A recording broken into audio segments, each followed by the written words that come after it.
So my name is Annmarie Kelly, and I'm the author of 3 books. This first one, Victorious Woman. The second one is a companion book to Victorious Woman. It's called Victory by Design. And my most recent book, it came out just a couple of years ago, is called The 5-Year Marriage. And it's about the story of me and my spouse who only get married for 5 years at a time. And in fact, this weekend we are celebrating our 3rd anniversary. It's the 3rd anniversary of our 7th marriage. So, Wow. So in that particular book, I show couples how to create their marriage over short periods of time and create a partnership instead of, it sort of breaks the till death do you part stranglehold. That so many, and I'm sure you've all seen it, so many young kids, not necessarily young kids, but millennials in their late 20s, early 30s, they don't want to have anything to do with marriage because they just don't see any real benefit to it. And my feeling about that is that, and I would have been one of those if I hadn't thought up the 5-year marriage. But now I see that would not have been the right thing. And I see that it's not the right thing for a lot of reasons. It's not good for the couple. It's not good. It's especially not good for the woman. And it's not good for society. So that takes me back to a lot of the work that I do is around women's empowerment. And so what I want to share with you tonight, and I'm going to share my screen with you. I have a PowerPoint, so I'm going to share my screen with you. I sort of take, excuse me, what I like to do is sort of take this from the foundation. We'll starting at the bottom of that pyramid. What is Savvy Sizzle? We're going to talk briefly about that, and then I'm going to share with you the stepping stone lifestyles. Those stepping stone lifestyles happened because of all the women that I interviewed. After a while of interviewing women, I started to see that you could sort of see how their lifestyle supported or sabotaged what they were doing. And the more women I talked to, the more I was able to see that there were like 4 very distinct ways of living that, as I said, support or sabotage. So I want to share those with you. Then there's 3, gotta know secrets for getting from where you are to where you want to be. And thanks to COVID, a lot of us are feeling like we're in a rut. I spoke with a woman last week, and she took on COVID like nobody's business. She's an artist, and so she decided, she was like, I never have enough time to do my artwork, and I'm going to do it. And so she did her artwork. She took online classes. She did tons of art. And she said, you know what? I'm sick of it. I'm bored.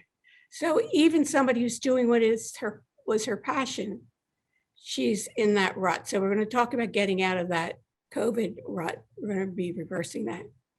And then then we're going to work our way up to the YSP. And that's your superpower. And you have one. A lot of people, a lot of the kids always talk about, well, what's your superpower? And then I talk to women and they say, well, I don't have a superpower.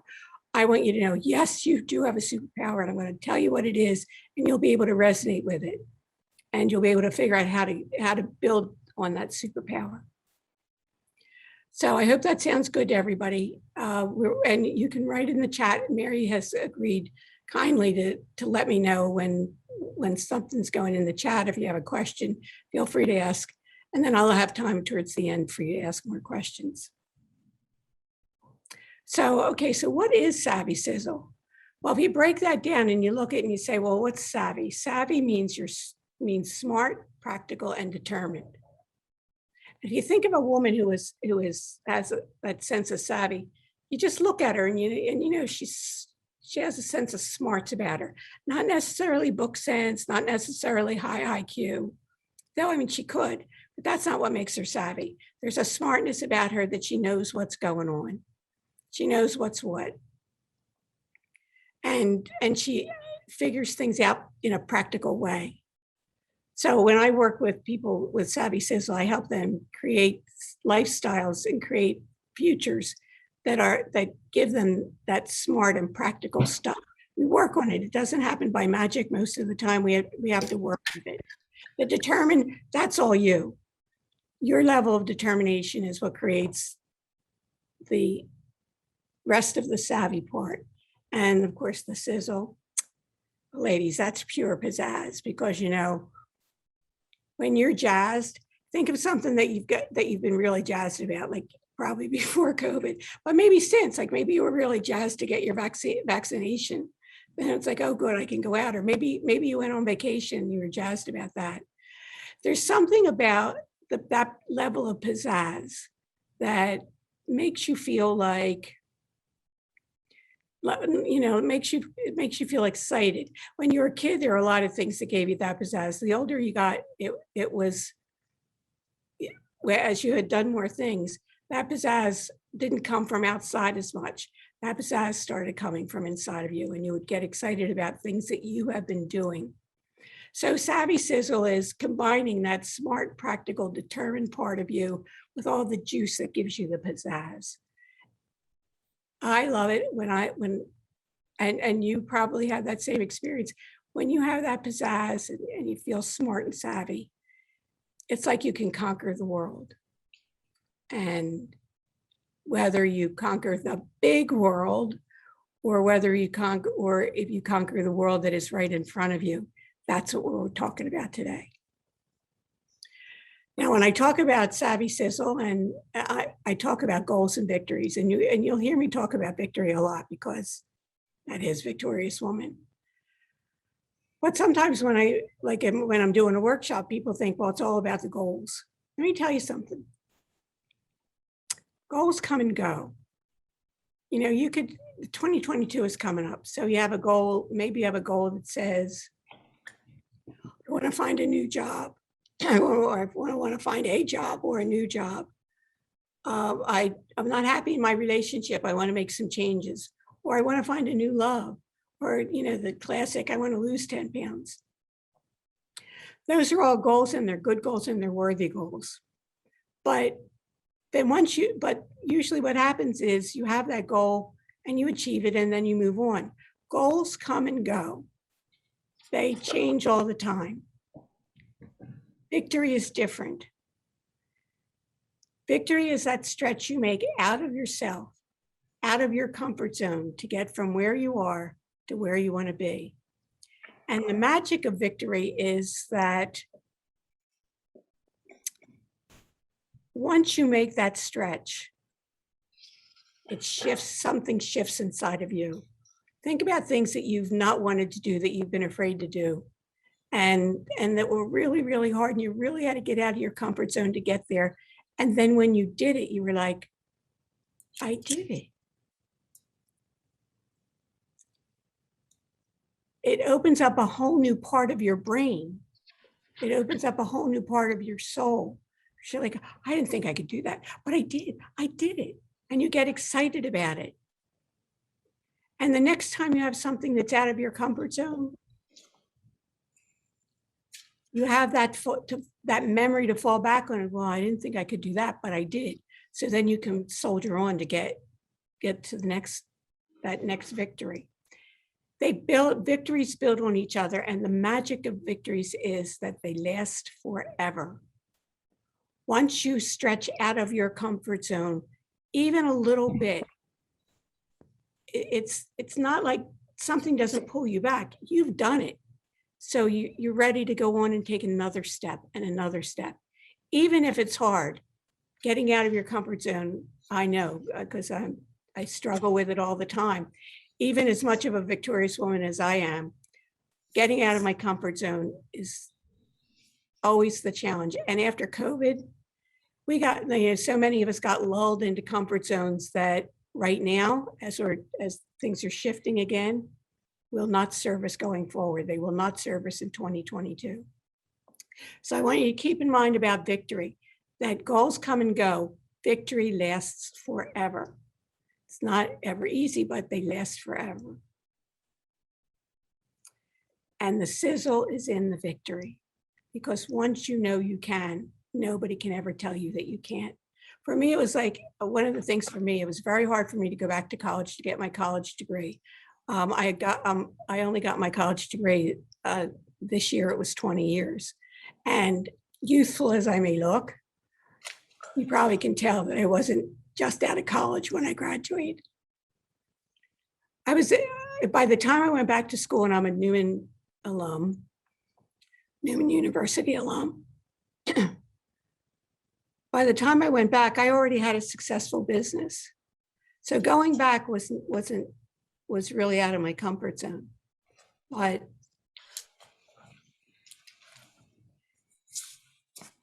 that was once I got my degree, that was something that nobody could ever take away from me. And when you have a victory like that, or any of your victories, nobody can take it away from you. So that's where a lot of that sizzle comes from. So I talked about the stepping stones, and I call them stepping stones. You know, I talk with all the women that I talk to. How you choose your life, there's different stepping stones, and it's based on how you choose your life. Now, over the last couple of years with COVID, we probably have all ended up on the different stepping stones, all of them. But there's one in particular that signifies how your particular lifestyle. So I'd like to share those with you, that they either support or sabotage you. So let's take this first one. This first one I call the victim. And I'm going to bet that every single one of you knows somebody like this. And I'd like you to be thinking about that person as I talk about the victim lifestyle. The victim lifestyle it's a pattern of thinking that you're always thinking, it's that poor me pattern. It's like, nothing ever goes right for me. I can't get ahead no matter what I do. Everyone's against me. It's never my fault. Do you all know, shake your head if you know, or raise your hand, or however I can see. Do you all know somebody who has that pattern of thinking? Mm-hmm. Yep, thank you. Thanks, Barbara. Yeah, just jot, whoever it is that you're thinking of, jot that person's name down so we can go. And Michelle, thank you.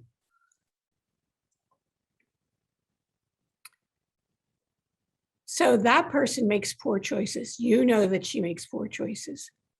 It becomes like, I'm making this choice, and then I get in this situation and I'm going to make another choice. And that this new choice is no better than the first one. And it becomes a vicious cycle. It goes around and around. And somehow, and so she almost is,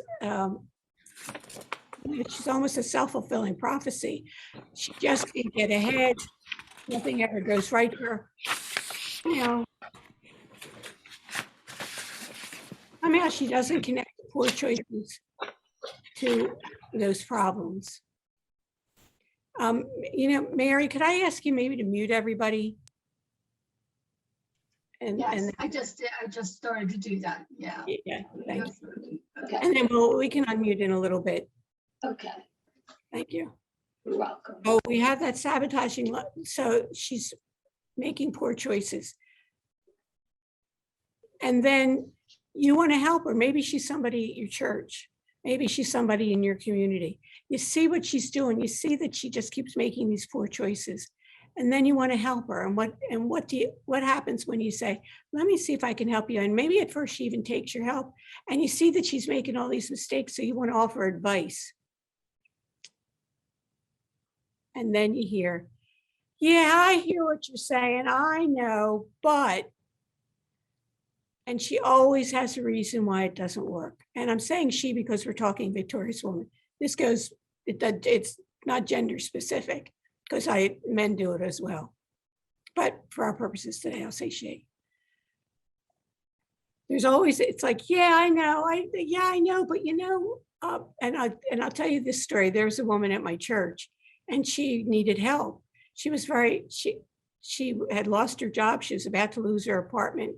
We all swooped in to help her, and somebody knew how to get her into a class where she would learn computer skills, and then she'd be able to get a better job. And so the agency that was applied for sent her the money, and she put it in the bank. She was going to go to this class, supposed to start this class. And then she went to a Star Trek convention and spent the money. And somebody said to her, well, it wasn't somebody, we were all really ticked off. And she said, well, She said, I was having a really hard time and I felt really sad, and that helped me to feel better. Well, that was a really poor choice of what to do with the money that, first of all, was earmarked for something that would have helped her to get ahead. She couldn't deal with whatever was going on, and she was that classic victim.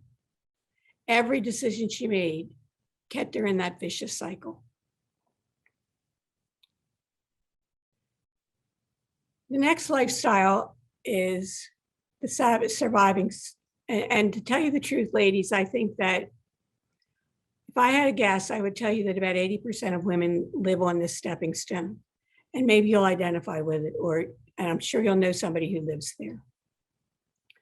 The surviving woman often seems upbeat and positive. She's always like a good time, and she's good to go out to lunch with. You have a good time. But there's always something like right under the surface. I was talking to somebody, one of my friends, about 2 weeks ago, and we were talking, and I was talking about somebody in our group, and she said, "Yeah, but she always seems a little bit sad to me." And I thought, next time we see each other, I have to see if I see that same thing. The surviving woman isn't unhappy, but she's not fully happy either. Do you know what I mean? She's not. There's like something that's like, it's like never, whew, wow, life's great. She's not like that. She's not satisfied with something that's going on. And if you talk to her a little bit, and I do that in my breakthrough calls, you find out that there's something more she wants to do.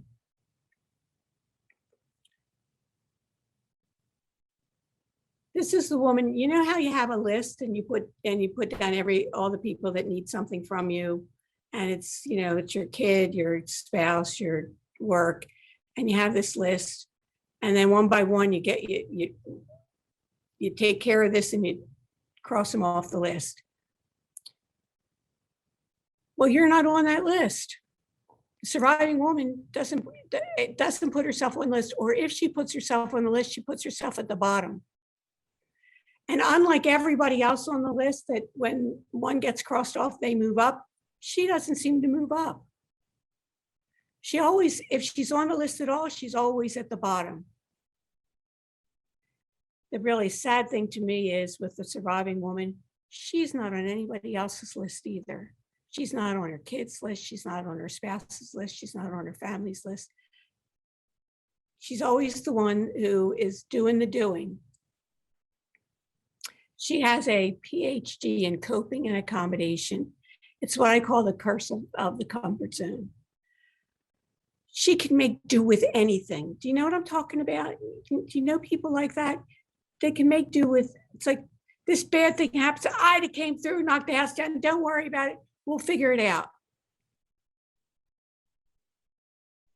You need something from me.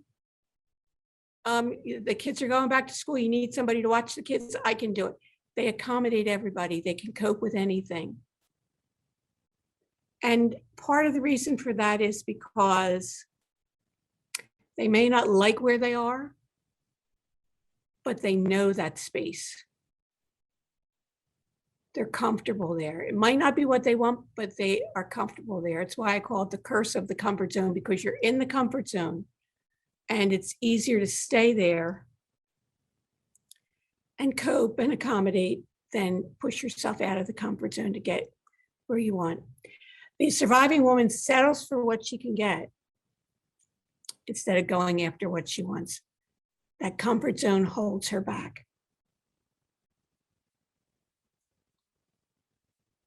If you know somebody who's like that, and maybe it might be you, jot that person's name down, just so you get a sense of where we're going with this.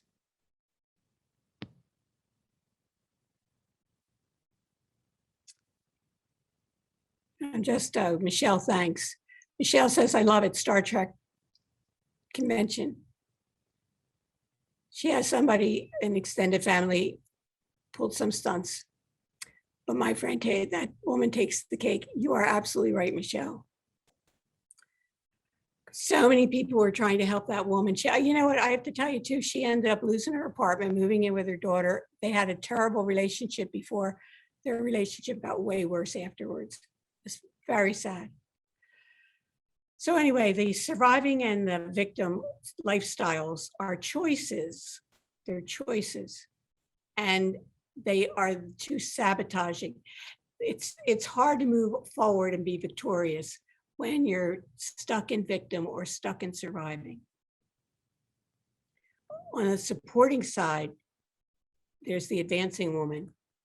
And man, that woman is on the list.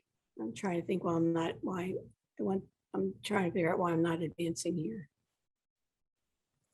There we go. She expects to be taken seriously. And you know where it's not just with her friends, but you know, when you go to the doctor and you're telling the doctor something and the doctor sort of like pats you on the head, that doctor's not taking you seriously. Find another one. If you can't ask a question and get a serious answer, you need to see another doctor. Same thing with a handyman who come to help you in your house, and you tell them, this is what I want. And they give you like, don't worry your pretty little head about it. Look, that person is toxic. Let that person leave your life. The advancing woman expects to be taken seriously. Relationships are two-way streets. The advancing woman isn't always doing for everybody. She likes to. It's not that she doesn't want to do for other people, but she expects it to be a two-way street. I'm happy to do this for you. And I expect that you're going to do, not because I'm forcing you to do it, but because we have a two-way street relationship. And I'm sure every single one of you ladies know what it's like to be in a one-way street relationship, whether it's with your spouse or your kids or family or friends, your community. If you're always doing the doing.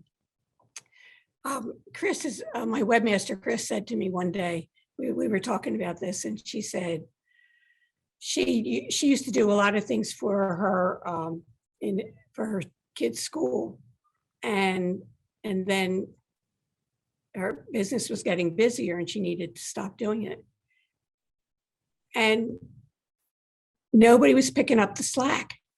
I'll bet you all know what that's like. Nobody was picking up the slack.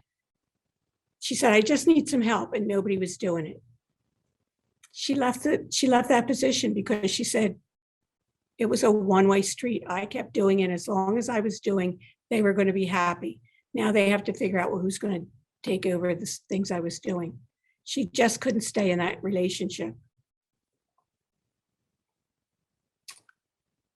The advancing woman isn't haphazard about her future. She makes the decision. When you're in advancing, you make the decisions all along the way. You're not always going to be right when you make those decisions, but they're going to be your decisions. Nobody's leading the way for you. You're leading your own life. She is proactive in taking care of her life. Her needs, her desires, she makes sure she gets her doctor's appointments and does her regulars. She makes sure she takes care of the things that need to be taken care of.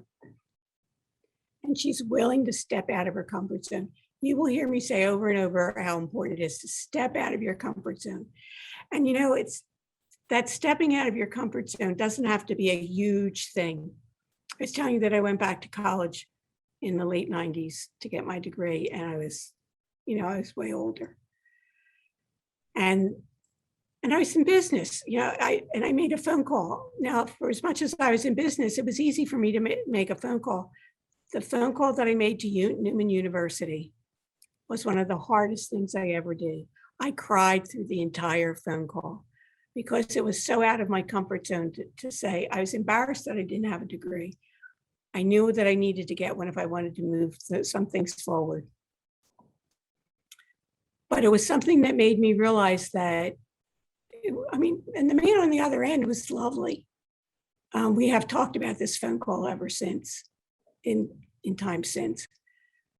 But it was a big step out of my comfort zone. I was asking for help, and I was not generally used to doing that.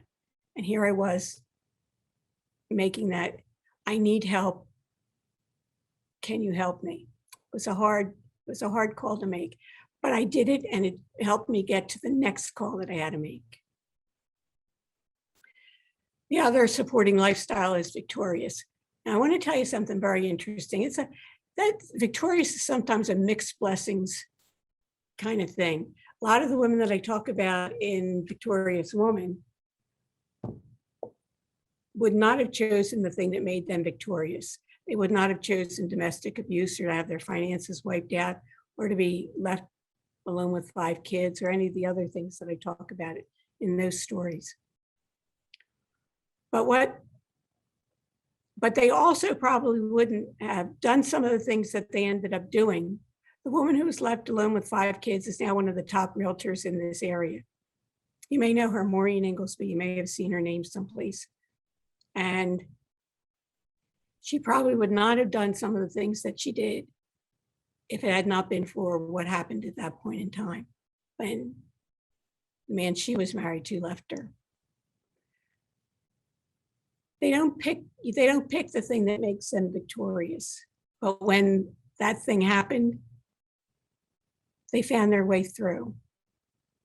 They had to make big stretches out of their comfort zones. In Maureen's case, finding somebody to watch her kids and figuring out she had 5 kids, they were little. Finding someone to watch the kids so she could get a job and support her family was not what she expected. It was a big stretch.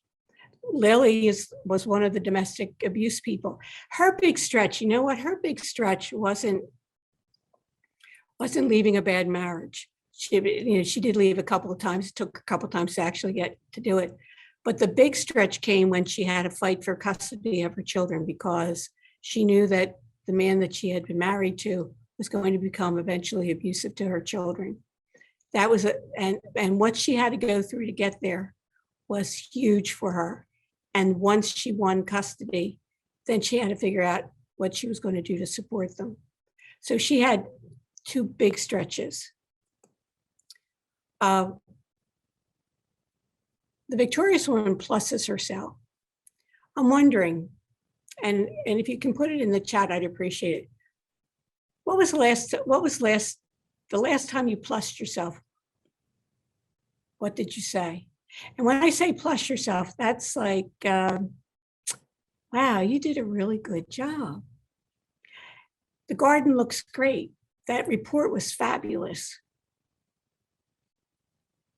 Have you been plussing yourself, or have you been waiting for other people to plus you? A lot of times, ladies, we get to the point where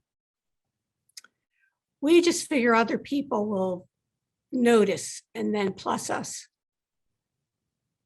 The victorious one pluses herself.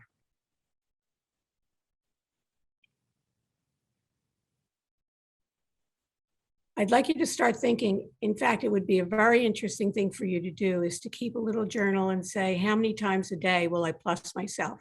If you would do that for 7 days and figure out how to plus yourself 5 times a day, and notice how you are at the end of a week, that could be a fabulous experience for you. Find 5 things a day for 1 week to plus yourself.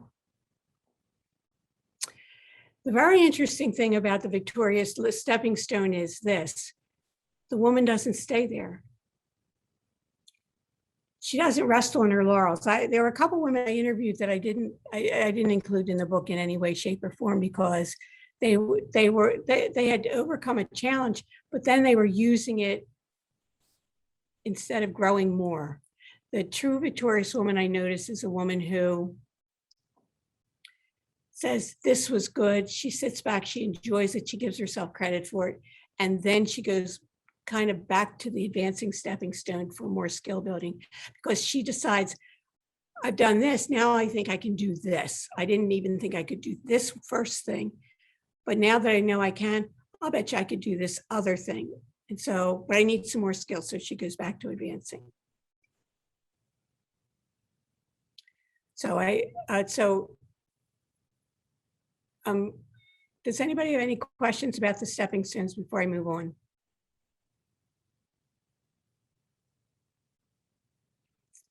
put it in the chat. You can, if you raise your hand, we can unmute. You can unmute yourself.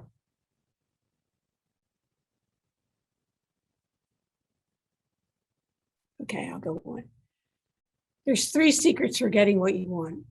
First of all, there's a formula for success. You have to know what to do, you have to know how to do it, and then you have to do it. It's a simple system, very simple, but I can tell you that simple doesn't always mean easy, and you have to do all 3. A lot of times when I do a Savvy Sizzle workshop, and I talk to women and I say, well, what you have to know what you want to do. What do you want to do? Well, I've had this thing happen and I don't want that to happen again. In fact, I don't want this. They can go on and on and on about what they don't want. And you probably know it yourself. You've done it. I've done it. We can always say what we don't want. But the hard thing is to figure out what it is. What is it that you do want? So you have to know what you want and you have to be crystal clear about it. Then you have to know how to do it. And that's a lot of times in my workshops that figuring out their plan of action is really a big step. And then you have to do it. 2 out of 3 ladies isn't going to cut it for these. You can know what you want to do, you can know how to do it, and then you can spend your days watching Netflix and nothing's going to change. Or I see a lot of younger people do this. They know what they want to do and they know, and they're willing to do it, but they have no clue how to go about doing it. And so then they go, they go on like down rabbit holes, and then they get frustrated and they give up. Or of course you can know how to do something and not be clear about what you want, and you're just looking after the shiny penny. It's like, oh, I want to do that. And then in the end, it turns out it wasn't exactly what you wanted. So so you get halfway and then you say, no, wait, let me do this. So you have to do something.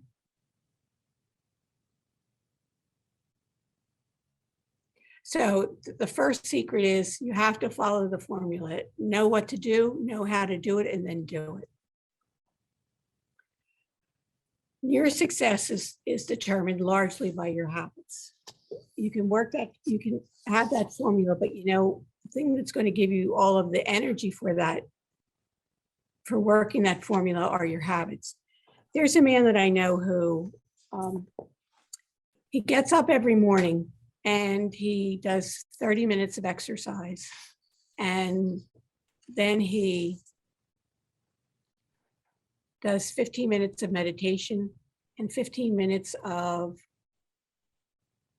visualization. He calls it his hour of power. Now, I have a morning routine. We all have a morning routine. But in his case, he uses that hour to totally focus on exercise, visualization, meditation. It's getting himself squared away for the day. When I heard him call that hour of power, I thought, well, that's interesting. When I asked him about it, he said, everything I do is focused. It comes as a result of what I do. If I have enough energy, it's because I exercised. If I am making something happen in my life, it's because I visualized it. If I am less stressed, it's because I meditated. And he said more stuff about that. But he said everything focused on that hour of power. So I liked it enough that I kind of stole that myself. So I have my own hour of power. But it was his habit. It was the habit that he formed. But that's what he does. He doesn't get up and watch a little TV and then get distracted by this or that, or do his email or check his tablet. It's the first thing he does. That's his habit. Some of the habits,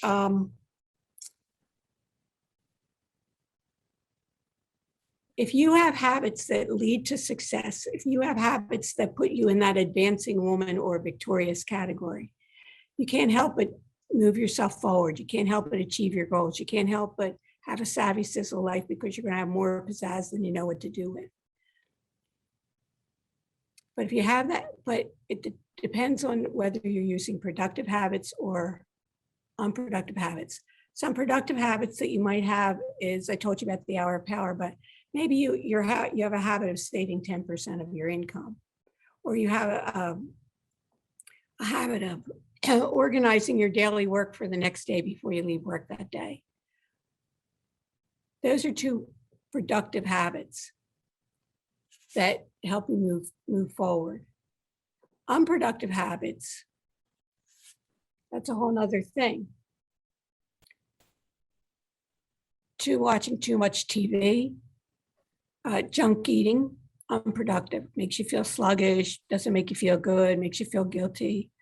I can never figure out why women always feel guilty when they eat goodies, and men don't, but I've noticed, and they're like, yeah, that was really good. And women say, oh, I shouldn't have done that, I cheated. Another really big unproductive habit is procrastination. So let me see, I have something in the chat. Let me see what we have. Should I read that to you, Annmarie? I didn't want to interrupt you, but yeah, Beth said, I think before when you were saying you know what you want to do, but you don't do it. She said, that's me. I want to exercise, but end up watching Netflix or YouTube. So I'm glad that you said that, Beth, because I wonder if there's a way that you can, if you can interrupt that pattern. If you have a habit that isn't working for you, and this is for everybody, if you have a habit that's not working for you, it's a pattern. So what you want to do is find a pattern interrupt. So what is something that you might be able to do to interrupt that pattern of watching Netflix or YouTube? Like, for example, you could say, I'm going to do 2 hours of Netflix, and then I'm going to do XYZ, or I'm going to watch the show on Netflix that I really like tonight, and then sort of bargain with yourself to say, I'm going to make a bargain with myself that if I don't do 30 minutes of exercise, I'm not going to watch my Netflix show tonight. It's something that interrupts the pattern of the bad habit that you have. Does that, Beth, tell me, does that make sense to you? Oh, good. Beth says it's helpful, so that's good. How about anybody else? Is there an unproductive habit that you care to share that we can maybe help you with, or see how we could create a pattern interrupt for you?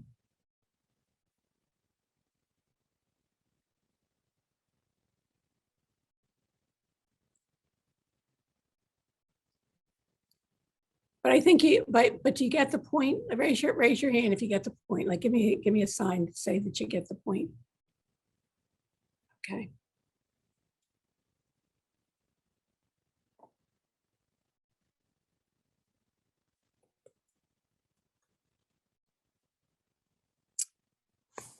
I'm not sure what's causing my PowerPoint to slip.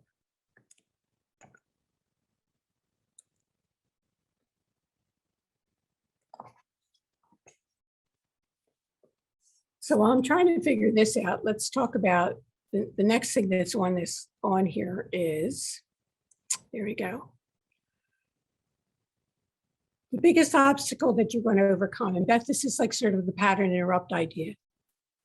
It's your mindset. That will always be your biggest obstacle.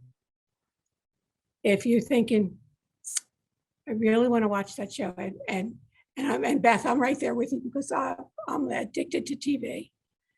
So I'm always bargaining with myself about what I'm going to do, because my mindset is, I'm not going to be able to get where I want to go if I keep doing X, Y, Z. And, sometimes, I'm watching Chicago PD or Law and Order or something like that. And it's not the first time I've seen that show, but I sort of get myself stuck in there. I have to pattern interrupt myself because I need to focus on the mindset that says, I want to move forward. I want to do, whatever it is. I need to write an article, or I need to read a book, or I need to connect with a client.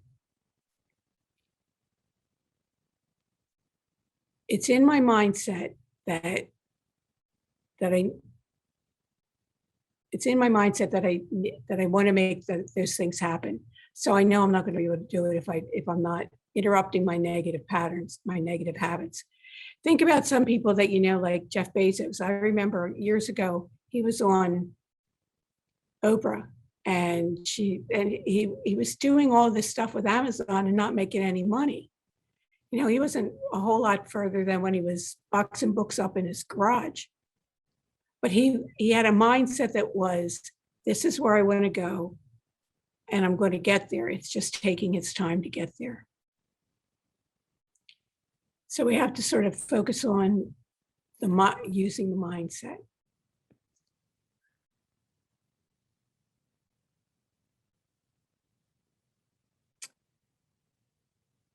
Okay, so we've been in this COVID rut. And I don't know about you, but I did pretty good at the very beginning. But after about 4 or 5 months, I was beat. And I was in that rut, and I thought, oh, like I'd written as many articles as I felt I had done as much as I wanted to do. And then I couldn't figure out what I wanted to do next. So I had to figure out, I had to go back to my own, we teach best what we most need to learn. I had to go back to my own stuff and figure it out. I love this, and I want you all to be thinking about being leading lady of your life. I don't know how many of you saw a movie called The Holiday. It was out years ago. Kate Winslet, now Mayor of Easttown, now that we all know her as Mayor of Easttown. Kate Winslet, without going into the whole plot of the story, she was having dinner with this older man who was in the movies. And he said to her, Iris, her name was Iris, Iris, I can tell. He said, Iris, in the movies, there's always the leading lady and the best friend. Iris, I can tell you're the leading lady, but for some reason you're behaving like the best friend. How many times do we play the best friend in our own life to ourselves? Or everybody's best friend, including ourselves, instead of being, and it's good to be the best friend with everybody else, but are you the leading lady of your own life? If you aren't, you need to figure out why you aren't. You need to say, what do I need to, and what do I need to do to become the leading lady? The second thing is that you need to live by your values. I'm going to tell you this story about this woman. It was, are we leading by, like, what do you value in your life? And so I'm shocked at how many people don't have any clue what their values are. Something that you might want to consider is to go back over your own values and pick your top 5. You might say, well, my top value is my faith in God, my health, honesty, integrity. I value my family life. Your values will always run the show. No matter what's going on, you can speak a value that says, I want to be honest. But if that's not truly your value, that's not going to happen. Or you can say, well, I value my family. You probably all heard people say, well, my family is the most important thing. But that person spends more time away from the family than with the family. It's not a true value. The best example of this that I can share with you is this. I was doing a class one time and talking about this, and a young woman said, well, I don't think I have good values. And I said, well, why? And she said, because I value manipulation. And clearly that's not a good value. That's not a good value. But I asked her some questions. And I said, well, how do you do that? She said, well, when somebody doesn't give me what I want, it makes me nervous. And then I do things to make them give me what I want. And I asked her, so what do you, when they give you what you want, what happens? Well, she said, I feel satisfied.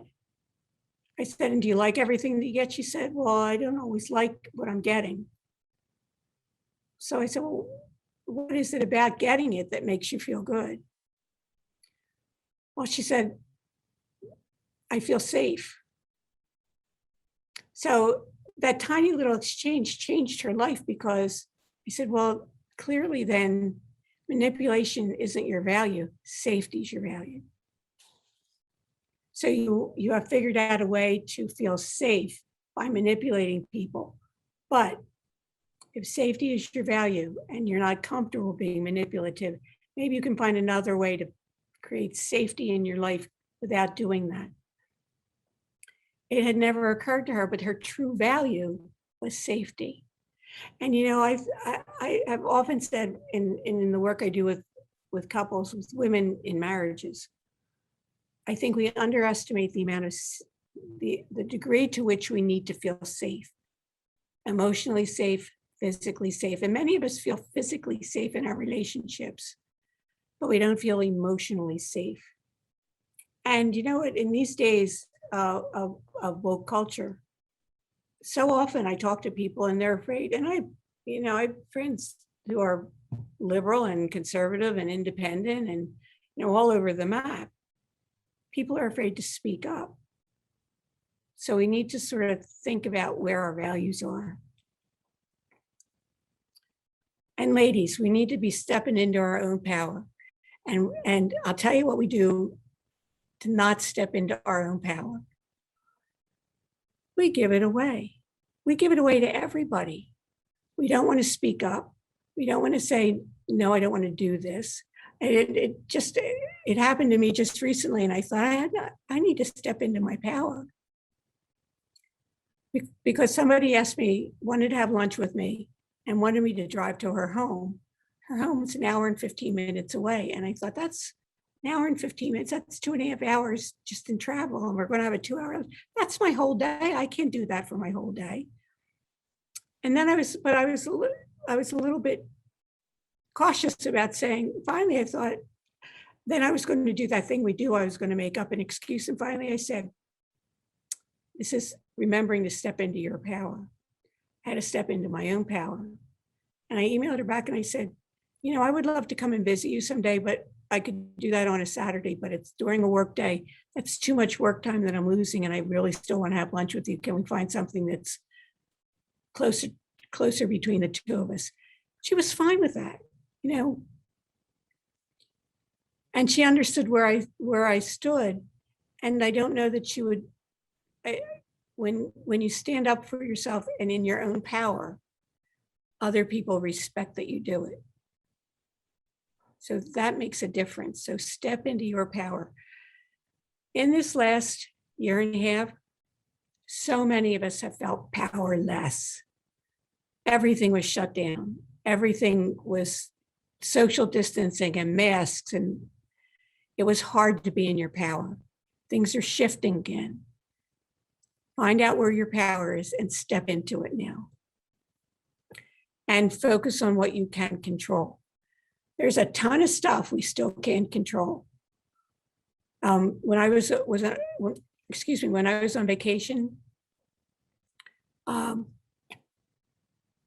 many of our favorite restaurants had already closed for the season because they didn't have any help. We could have complained about that. And it's like, oh, XYZ isn't open. Oh, I really wanted to get.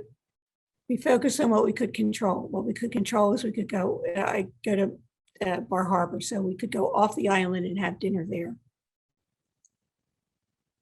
That's a very simple explanation or description, but it was something that we could control. Instead of focusing on what we couldn't have, we focused on what we could do. And say yes. Say yes when people ask you to do things that you want to do, but maybe are not in your comfort zone. You don't have to say yes to every dumb request people ask, or even important. Even if it's an important request, you're entitled to say no. But when someone says, how about if we do this? Start saying yes more often, especially if it's out of your comfort zone. And for any of you, maybe you have read Shonda Rhimes' book, but Shonda Rhimes, and Shonda Rhimes, of course, you know who Shonda Rhimes is, and it's coming right out of my head. Somebody will remember who. She does like all those fabulous drama shows. Well, Shonda Rhimes shied away from everything. She was comfortable putting together screenplays and scripts and things like that, but she said no to everything else. So she decided she was going to have, for 1 year, she was going to say yes to everything. Keynote speeches, interviews, all those things that she always hated. Changed her life because she started to see everything was out of her comfort zone, and she started to see a whole new world emerge for herself. So start saying yes to things that maybe you have been used to saying no to, or that are out of your comfort zone. And this is now we've gotten to the end, almost to the end, and this is your always superpower, emotional energy. I don't know if I can say enough about emotional energy, but so many of us have physical energy and we count on physical energy. The last year has zapped a lot of our physical energy because we've been sitting watching Netflix for the last year and a half. We're starting to get back. We're taking walks, we're doing things and starting to get back. But the thing that really is your superpower is emotional energy. And that's part of the power and the passion and the drive that helps you step out of your comfort zone, helps you think about new things you want to do, helps you think about a future in 2022 that is different from the life you lived in 2021 and 2020. When it comes to physical energy, we read a lot about vitamins you should take and things you should do. But think about this. Think about the last time you had an event. Maybe it was your kid's wedding, or you had a report due at work, and you were working on it and working on it and working on it, and you were exhausted. Why did you finish it? You finished it because you had the emotional energy, whether it was because you knew it had to be done, those favors for the shower had to get done, that report has to be in by Friday. Those things happen and they push you forward. It all stems in your brain. This again goes back to mindset. If you control what goes on inside your head, that matters tremendously.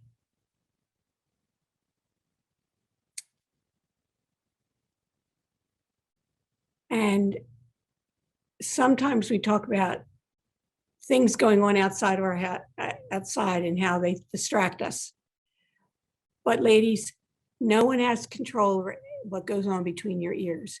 You have total control of whatever's happening between your ears. If you're thinking negatively, if you're thinking if you're thinking like a defeatist, or if you're procrastinating, that's all in here. You have total control. I just said you have to focus on what you can control. What goes on between your ears, you have total control. 3 ways you can boost your energy, emotional energy. Love what you do. If you're not loving what you're doing right now, figure out something else to do. That gives you that pizzazz. That's the sizzle. Yes, it's out of your comfort zone probably, but so what? You're already convinced now. I hope I've convinced you, start stepping out of your comfort zone. Say yes to the new thing and love what you do. Give up multitasking. We're always so good about, and we can be on the phone, and we can be on our device, and we can be cooking, and we're like this and we're stirring the pot. Research shows that it doesn't do anything for any of us. And all it does is shrink the size of your brain. Look up some of the research that's been done on people who multitask. Focus on one thing. You'll get it done faster and you'll be able to move on and you won't be as stressed. And it won't zap your emotional energy. And this is, to me, the biggest one in boosting your emotional energy. Walk away from toxic people. You have a friend in your circle and all they do is complain and they're always negative and you see them on a regular basis. Say goodbye. You don't need that toxic person in your life. If it's a family member, you have two choices. You can just say, I don't want to see you anymore. Or you could say, you're going to need to curb your negativity because it's bothering me. I actually had this experience with my own mother. And I said, Mom, she's passed on now, but Mom, you can't keep criticizing me. You can't keep, it was toxic. I didn't tell her it was toxic in my life because she wouldn't have quite understood what that was. But I said, you can't keep doing that. And I was clear about it. And when she did it, and when we came to an agreement about it, but she was doing it without even realizing, she would be critical, thinking that she was being helpful. So we came to an agreement that I could stop her and say, stop, you have to stop, because that feels critical to me.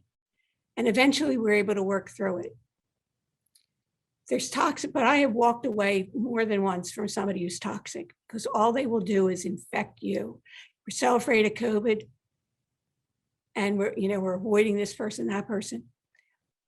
Avoid toxic people in your life like you would avoid somebody with COVID. Ladies, there is a time, I'll bet, where you said, when I get older, this is going to be my time. Well, guess what? It's here. 2022 is a blank page and it's yours to write. What will it be? So let me open this up for questions. Mary, if you could unmute everybody, and if you could have anything that you'd like to ask me, this is a good time. And then I want to share with you a special offer I have for you. And I'm not sure how we're doing on time. 8:06, so we're good. I'm sorry? I said it's 8:06. Oh, okay. So We're going to have. doing okay with time. It's up to you. I'm trying to unmute everybody now. Okay, well, I'm okay. So does anybody have any questions?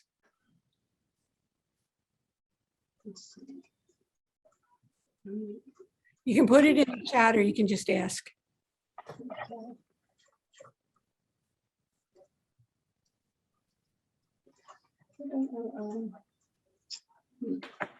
I'm trying to unmute, or I have to ask them to unmute themselves. You can, I think you can, you should be. Unmute also. Let's see. Which is the place you know how to mute them. Now I'm trying. You just have to ask them to unmute. That's what I think. So I just did that.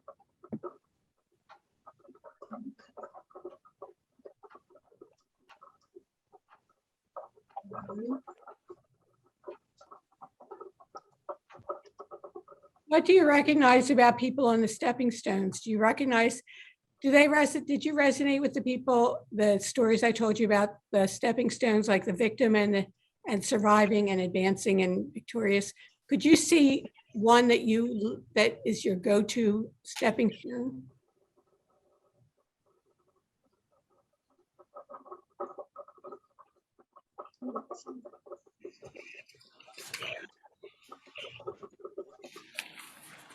I can't tell somebody's talking. Mary, I can't talk with somebody who's talking.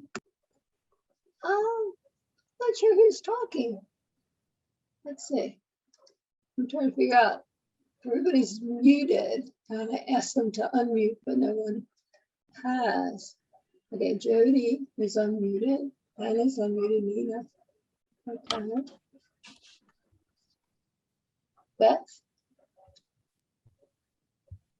Yes, I have a friend, and whenever we speak on the phone. She drags up stuff from the past. So she's always a victim of what her ex-husband did or what her father did when she was young or what the neighbors are doing to her now. It's an endless cycle.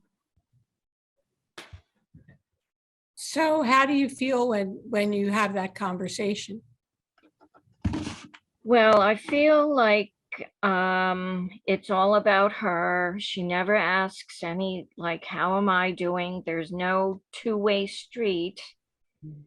And it's a little disappointing. Yeah.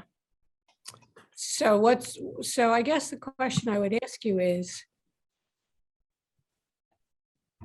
what role does that person play in your life? What are they adding to your life?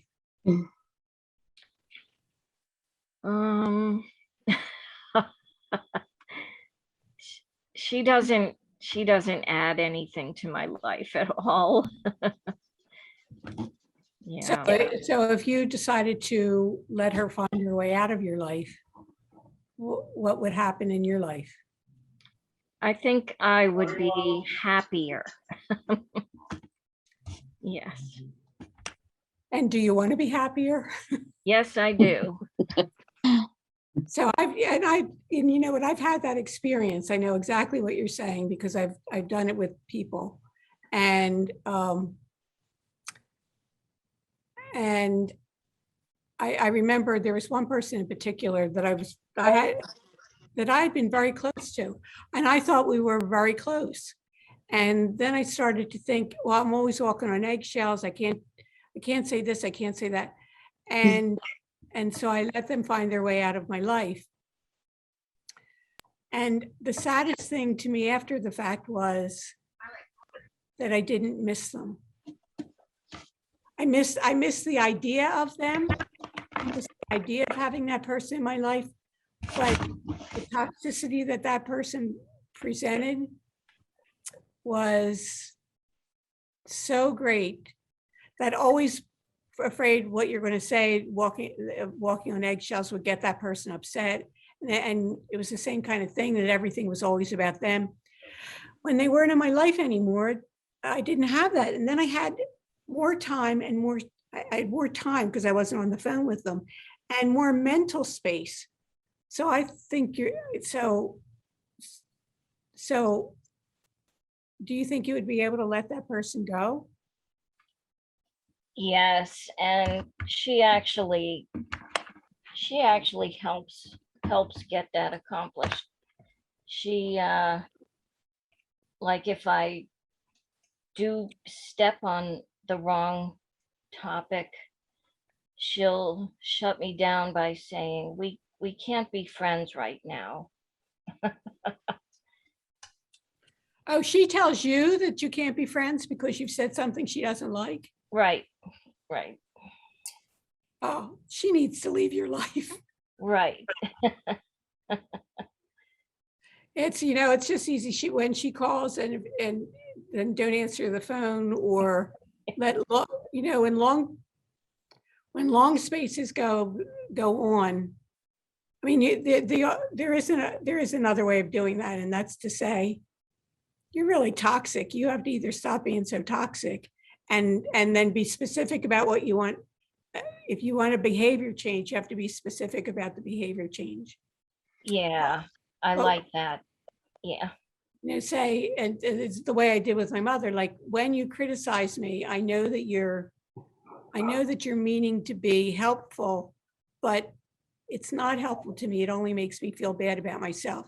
My mother didn't want me to make me feel bad about myself, but she didn't know how to stop criticizing me. So then we came up with this agreement. It's like, Mom, when you do something like that, I'm going to have to tell you. And then when I tell you, then you have to not be upset that I'm telling you. Yeah. Like, that was kind of how we worked it out. And if she had not been my mother, I would have just dumped her. But she was my mother, so that made it worth making the effort. Yeah. But I have told people that I didn't want them in my life anymore. And I have also just, just slow walked every return phone call, or just, and eventually they sort of get the message and go away. And if they don't, and they say, why is it that you're not calling me back? It's like, well, here, we need to have a conversation about this, and then tell them. And you know what? That's stepping into your power when when you are clear about what you want, and then you're clear about the behavior change that you want to see. Then you can step into the power of actually speaking that. And then if the person says, well, I don't want to do that, it's like, well, then you don't want to be my friend. Yeah. Does that help? Yes, thank you. Yep. Anybody else? Annmarie, I was thinking about what Beth was just saying. And And I'm having trouble. uh, Is that you? And I'm having a little trouble hearing you. my thought was, why is she calling Beth? What purpose is Beth serving in her life? Do you know what I mean? Like, she's calling her for a reason. And if Beth doesn't play her little game, only talk about certain things, or then she's not going to want to talk to Beth anymore. Like, it's almost like she's using her. Yep. Yeah. Yeah, and I think narcissism runs rampant in our society, and I think that's what a lot of that is. It's like, it could be narcissism, but also they've created a pattern, and the pattern is I call her, she listens, and then I feel better when I get off the phone. Doesn't matter that the person she's calling feels like crap. There's not even a thought about that. It's like, I need to feel better. I need to be validated. If she's saying, my ex-husband, my neighbors, they're wrong and I'm right, and I need you to validate me. Yeah. That's not your job. Right. How about somebody else? Anybody else have something you want to talk about?